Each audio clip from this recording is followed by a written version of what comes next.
प्रभु मुझे सहारा है तेरा, जग के पालनहार। कार्तिक मास महात्म की कथा करूं विस्तार। राधे कृष्णा। धर्म ज्ञान चैनल पर आपका स्वागत है। आज इस वीडियो में हम कार्तिक महात्म्य का 5वां अध्याय श्रवण करेंगे। बोलो गणेश देवता की जय। राजा पृथु बोले, हे नारद जी, आपने कार्तिक मास में स्नान का फल कहा। अब अन्य मासों में विधि पूर्वक स्नान करने की विधि, नियम और उद्यापन की विधि भी बतलाइए। देवर्षि नारद ने कहा, हे राजन, आप भगवान विष्णु के अंश से उत्पन्न हुए हैं, अतः यह बात आपको ज्ञात ही है। फिर भी आपको यथाचित विधान बतलाता हूँ। आश्विन माह में शुक्ल पक्ष की एकादशी से कार्तिक के व्रत करने चाहिए। ब्रह्म मुहूर्त में उठकर जल का पात्र लेकर गांव से बाहर पूर्व अथवा उत्तर दिशा में जाना चाहिए। दिन में या सायंकाल में कान में जनेऊ चढ़ाकर, पृथ्वी पर घास बिछाकर, सिर को वस्त्र से ढककर, मुंह को भली भांति बंद करके, थूक व सांस को रोककर मल व मूत्र का त्याग करना चाहिए। तत्पश्चात मिट्टी व जल से भली भांति अपने गुप्तांगों को धोना चाहिए। उसके बाद जो मनुष्य मुख शुद्ध नहीं करता, उसे किसी भी मंत्र का फल प्राप्त नहीं होता है।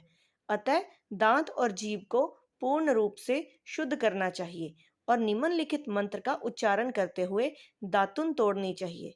हे वनस्पते, आप मुझे आयु, कीर्ति, तेज, प्रज्ञा, पशु, संपत्ति, महाज्ञान, बुद्धि और विद्या प्रदान करो।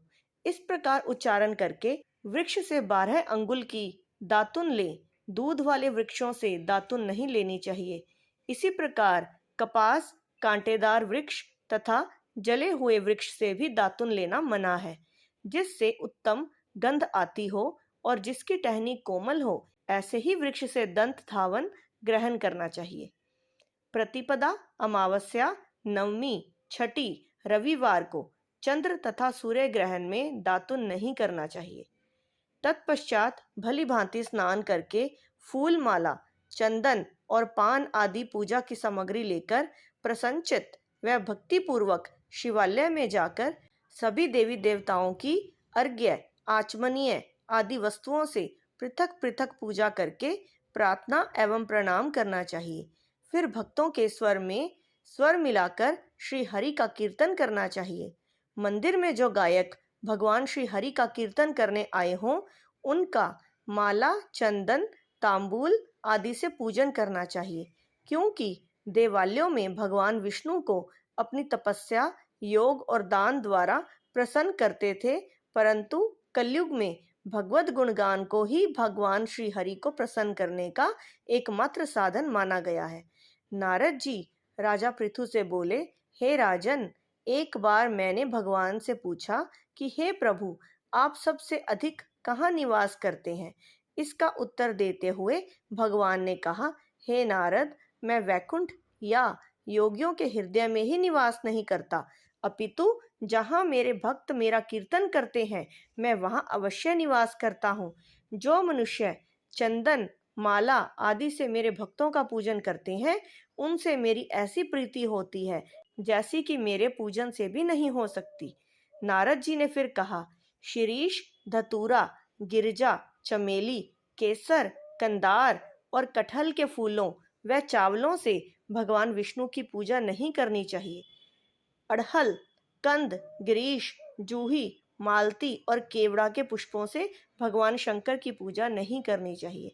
जिन देवताओं की पूजा में जो फूल निर्दिष्ट हैं, उन्हीं से उनका पूजन करना चाहिए। पूजन समाप्ति के बाद भगवान से क्षमा प्रार्थना करनी चाहिए, यथा, हे सुरेश्वर, हे देव, न मैं मंत्र जानता हूँ, न क्रिया, मैं भक्ति से भी हीन हूँ। मैंने जो कुछ भी आपकी पूजा की है, उसे पूरा करें। ऐसी प्रार्थना करने के पश्चात साष्टांग प्रणाम करके भगवत कीर्तन करना चाहिए, श्री हरि की कथा सुननी चाहिए और प्रसाद ग्रहण करना चाहिए।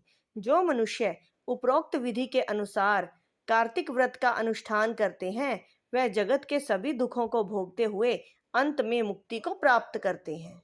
इति श्री कार्तिक महात्म का 5वां अध्याय समाप्त। अगले वीडियो में हम कार्तिक महात्म्य का 5वां अध्याय श्रवण करेंगे।